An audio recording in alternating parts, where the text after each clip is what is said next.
రాష్ట్రంలో ప్రస్తుతం అమరావతి రాజధాని అలాగే 3 రాజధానుల నిర్ణయం ఏదైతే ఉందో దీనికి సంబంధించి వాదోపవాదాలు, వాగ్యుద్ధాలు, చర్చలు, సమీకరణలు చాలా హాట్‌గా వెళ్తున్నాయి.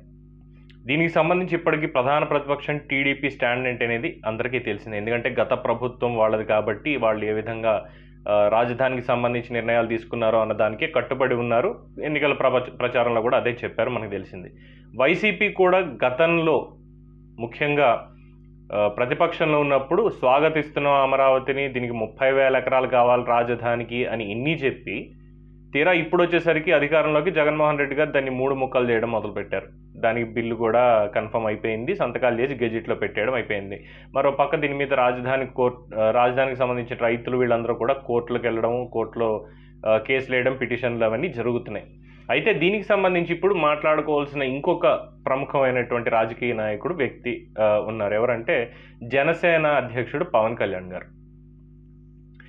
ఈయన ఏ విధంగా దీనికి ఏ కోణంలో తీసుకుంటున్నారు, దీని మీద ఆయన ఏ విధంగా వ్యాఖ్యానాలు చేశారన్నది ఒక్కసారి మనం పరిశీలిస్తే కనుక ఇటీవల కాలంలో బీజేపీతో జతకట్టినటువంటి జనసేనాని ఏ బేసిస్ మీద బీజేపీ తోటి పొత్తు పెట్టుకున్నారు అంటే అమరావతినే రాజధానిగా ఉంచుతాము అన్నటువంటి అంశంతోనే, అలాగే అమరావతినే కొనసాగిస్తామని మీరు నమ్మకంగా చెప్తేనే నేను మీతో పొత్తు పెట్టుకుంటాను అని చెప్పాను బీజేపీ వాళ్ళతోటి. వాళ్ళు ఒప్పుకున్నారు కాబట్టే నేను వాళ్ళతోటి పొత్తు పెట్టుకోవడం జరిగిందని చెప్పారు.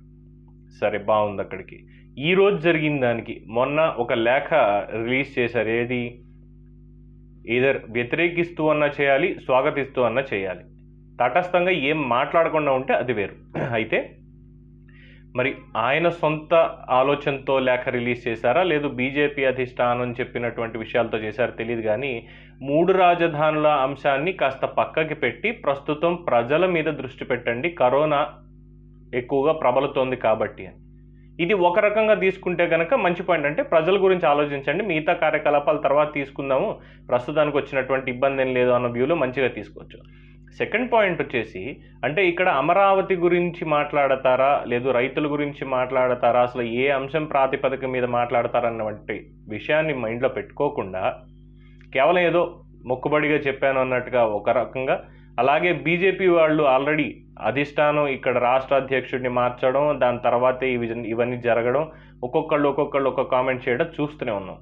సో దీనికి సంబంధించి ఇటు బీజేపీ చెప్పిందే ఈయన పంపించారు అన్నటువంటి వివరం ఇంకొకటి తెలుస్తుంది.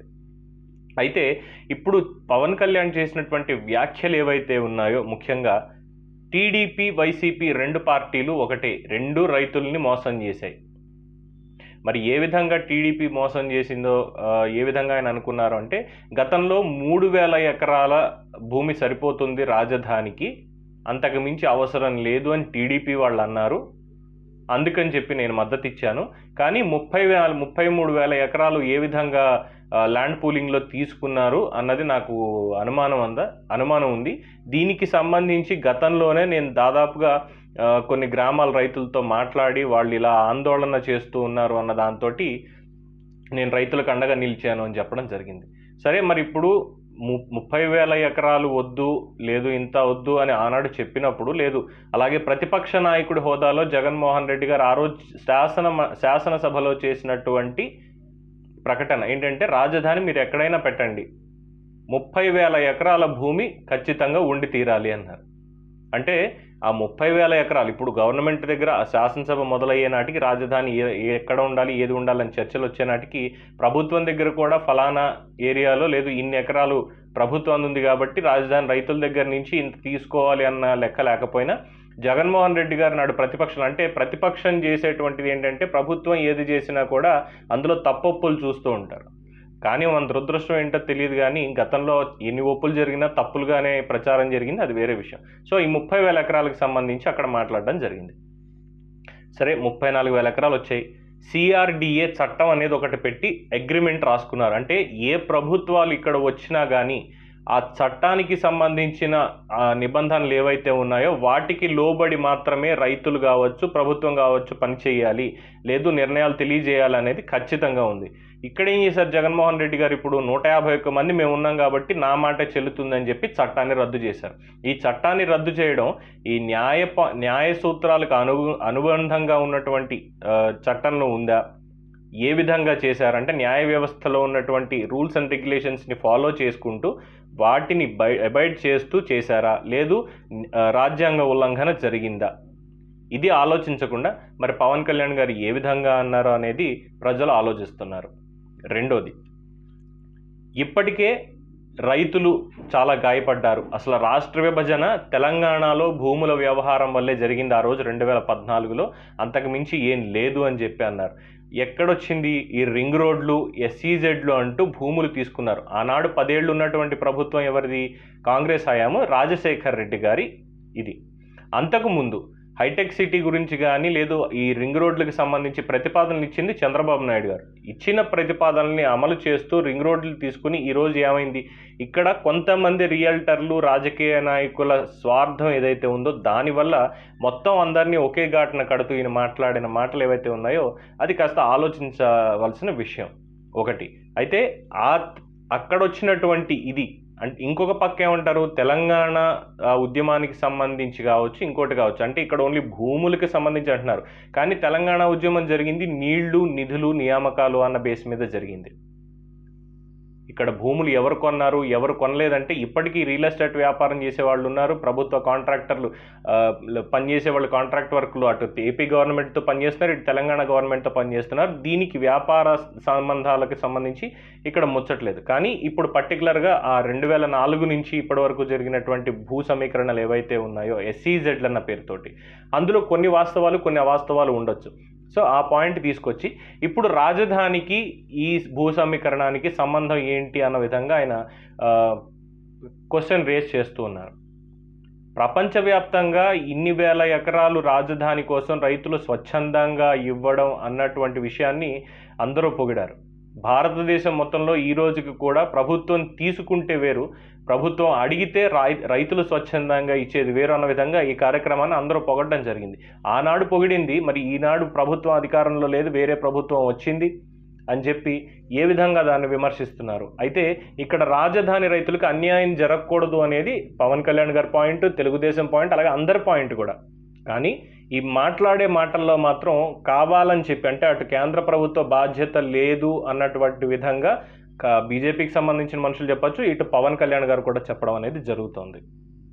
ముఖ్యంగా రాజధాని రైతులతో నేను ఆనాడు మాట్లాడాను, ఈ ప్రస్తుతం ఈ ప్రాబ్లంకి సంబంధించి జగన్మోహన్ రెడ్డి గారు ఈయన అన్నారు కాబట్టి నేను ఇక్కడే ఉంచుతాను, నేను ఇక్కడే ఇల్లు కట్టుకున్నాను అన్నారు కాబట్టి మరి ఇప్పుడు ఏమైంది, తీసుకెళ్లి వైజాగ్లో ఎందుకు పెట్టదలుచుకున్నారు, ఎందుకు వైజాగ్ అంటే 3 ప్రాంతాలని విడగొట్టాలన్న భావంతో చేస్తున్నారా, రైతుల్ని మీరు మోసం చేస్తున్నారని చెప్పి జనసేన నేతలు కూడా మాట్లాడడం జరుగుతుంది.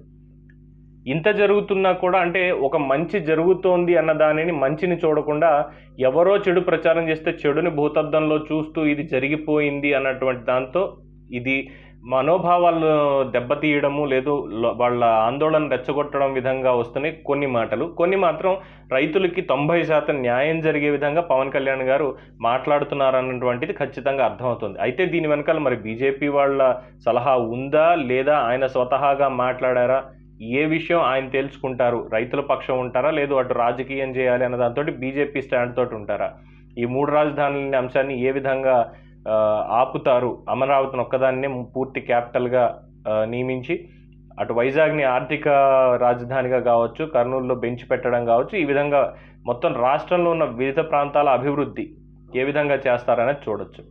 సో దీనికి ఇప్పుడు జనసేన ఏ విధమైన స్టాండ్ తీసుకుంటుంది అంటే ఖచ్చితంగా ఇటు రైతుల తరపున మేము ఖచ్చితంగా పోరాడతాము, న్యాయ సూత్రాలు అన్నీ కూడా మేము తెలుసుకుని న్యాయవాదులతో చర్చించి ఏ విధంగా వెళ్ళాలో ఆ విధంగానే వెళ్తాము అని చెప్పి అంటున్నారు. ఏది ఏమైనా ఆ రోజు మంచిది అయినటువంటి భూ సమీకరణ అనేది ఈరోజు పాలకులు చేస్తున్న తప్పులకు నాటి ప్రభుత్వాన్ని, ఎందుకంటే అమరావతికి సంబంధించి ఎన్ని కోట్లు ఖర్చు పెట్టారు, ఎన్ని నిర్మాణాలు అక్కడ జరిగాయి, వీటన్నిటిని గ్రాఫిక్స్ అంటూ అటు జనసేన సోషల్ మీడియా కావచ్చు, వైసీపీ సోషల్ మీడియా కావచ్చు ఏ విధంగా ప్రచారం చేసి మాట్లాడారు అన్నది, ఎందుకంటే అధికారాన్ని చేజిక్కించుకోవాలన్నట్టు ఒక దాంతో ఏ విధంగా మాట్లాడారు అన్నది ప్రజలు చూస్తూనే ఉన్నారు. సో దీన్ని ఇప్పుడు మనసులో పెట్టుకుని ఏ విధంగా పవన్ కళ్యాణ్ రియాక్ట్ అవుతారు? రైతులతో నిజంగా పోరాడి అటు కేంద్ర ప్రభుత్వాన్ని ఒప్పిస్తారా, ఒప్పించరా? 3 రాజధానుల అంశాన్ని రాష్ట్రపతి గారు కానీ ఇప్పుడు న్యాయస్థానాల్లో ఎలాగో తేలబోతుంది, ఎప్పుడు తేలుతుంది అనేది వేచి చూడాలి. ఏ విధంగా దీన్ని ముందుకు తీసుకెళ్తారు జనసేన అనేది ప్రజలందరూ ఎదురు చూస్తూ ఉన్నారు.